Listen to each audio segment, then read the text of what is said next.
Friends welcome to my YouTube channel. Friends Delhi में 1990 से लेके 2000 तक सेंट्रल गवर्नमेंट ने दिल्ली में रहने वाले गरीब लोगों को सस्ते दर पे मकान मुहैया कराने के पॉइंट ऑफ व्यू से अलग अलग स्टेज में पूरे 10 साल तक स्टडी की और इस 10 साल में की गई स्टडी के बिहाफ पर यह तय किया गया कि दिल्ली में रहने वाले गरीब लोगों को 34,260 फ्लैट्स बना के दिए जाएंगे। जी हाँ फ्रेंड्स, 34,260 फ्लैट्स बना के दिए जाएंगे और इन फ्लैट्स को बनाने का जिम्मा सौंपा गया DSIDC को। DSIDC means Delhi state industrial infrastructure development corporation, जो कि दिल्ली सरकार की एक इकाई है। और जो ये 34,260 फ्लैट्स जो बनाने थे, ये एक स्कीम के अंडर में बनाने थे और इस स्कीम का नाम रखा गया था Jawaharlal Nehru urban renewal mission. इस स्कीम के अंडर में 34,260 फ्लैट्स बना के दिल्ली में रहने वाले गरीब लोगों को मुहैया कराने थे, जिसका काम सौंपा गया था DSIDC को। DSIDC ने इन 34,260 फ्लैट्स को बनाने का काम शुरू कर दिया, जिसमें कि DSIDC ने 17,660 फ्लैट्स को कंप्लीट कर दिया था और बाकी के 16,600 फ्लैट्स अधूरे बनाए थे, यानी आधे बना के छोड़ दिए थे, किसी भी कारण से छोड़ दिए, उसको कंप्लीट किया ही नहीं, आधे अधूरे बना के छोड़ दिए। 17,660 फ्लैट्स जो बन के तैयार हो गए थे, उसमें से 1,530 फ्लैट्स DSIDC ने दे दिए थे ड्यूसिप को। ड्यूसिप यानी Delhi urban shelter improvement board, ये भी दिल्ली सरकार की एक इकाई ही है।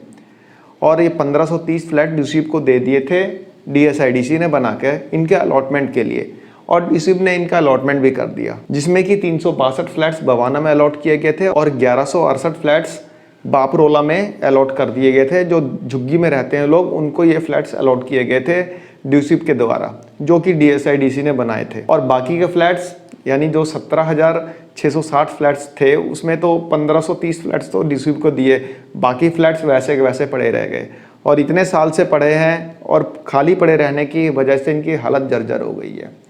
और जर्जर क्या, आप ये अपने पीछे एक घटना देखी होगी बवाना में, जिसमें कि कुछ लेडीज़ थी जो बकरियाँ चराने गई हुई थी, उनके ऊपर एक फ्लैट ही गिर गया।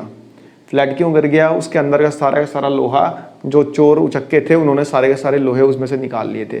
तो DSIDC के द्वारा बनाए गए जो भी फ्लैट्स जो अब तक खाली पड़े थे, उसमें से सारे के सारे लोहे जो थे चोरी हो गए, चाहे वो खिड़की हो, दरवाजे हो, सरिये हो, जो भी हो, सारा का सारा सामान लोहे का चोरों ने चुरा के बेच दिया, खा पी गए। और जो बवाना में जो फ्लैट गिरा था, उसका रीज़न भी यही था कि सारे के सारे लोहे उसमें से चोरी हो गए थे और वहाँ पे 4-5 लोग मर भी गए थे।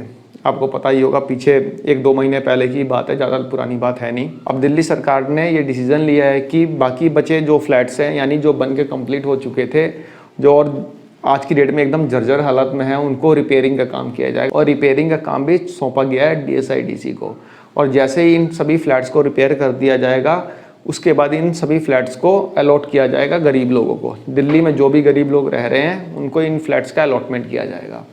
अब बात कर लेते हैं उन 16,600 फ्लैट्स की, जो कि अधूरे बना के DSIDC ने छोड़ दिए थे, यानी थोड़ा सा बहुत बना था, बाकी छोड़ दिया था। उनका अब क्या होगा? फ्रेंड्स, उन 16,600 फ्लैट्स को भी अब DSIDC बनाएगा और जो उसका बकाया कंस्ट्रक्शन रह गया, उसका काम जल्द से जल्द शुरू होगा। दिल्ली गवर्नमेंट ने इसका भी फैसला लिया है। और जो ये 16,600 फ्लैट्स बन के तैयार होंगे, वो जो प्रवासी मजदूर हैं, प्रवासी जो श्रमिक हैं और जो स्टूडेंट्स जो दिल्ली में पढ़ने के लिए आए हैं, उनको दिए जाएंगे। ये फ्लैट्स बेचे नहीं जाएंगे, ये रेंट पे दिए जाएंगे।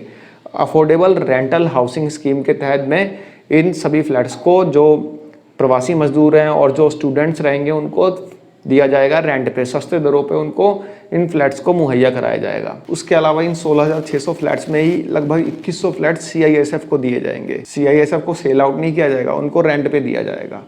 तो DSIDC जल्द ही इन 16,600 फ्लैट्स का कंस्ट्रक्शन शुरू करेगी और जो बाकी के जो 15,000 के आसपास जो फ्लैट्स जो जर्जर हालत में है, जो जिनको रिपेयरिंग कराना जरूरी है, उनके रिपेयरिंग का काम शुरू करेगी। जो 15,000 के आसपास फ्लैट्स हैं, वो तो अलॉट किए जाएंगे। जो 16,600 फ्लैट्स हैं, उनको अफोर्डेबल हाउसिंग रेंटल स्कीम के तहत रेंट पे दिया जाएगा सस्ते दरों पे। तो फ्रेंड्स, एक छोटी सी इंफॉर्मेशन थी आपके लिए, आशा करता हूँ आपको पसंद आई होगी। धन्यवाद, नमस्कार।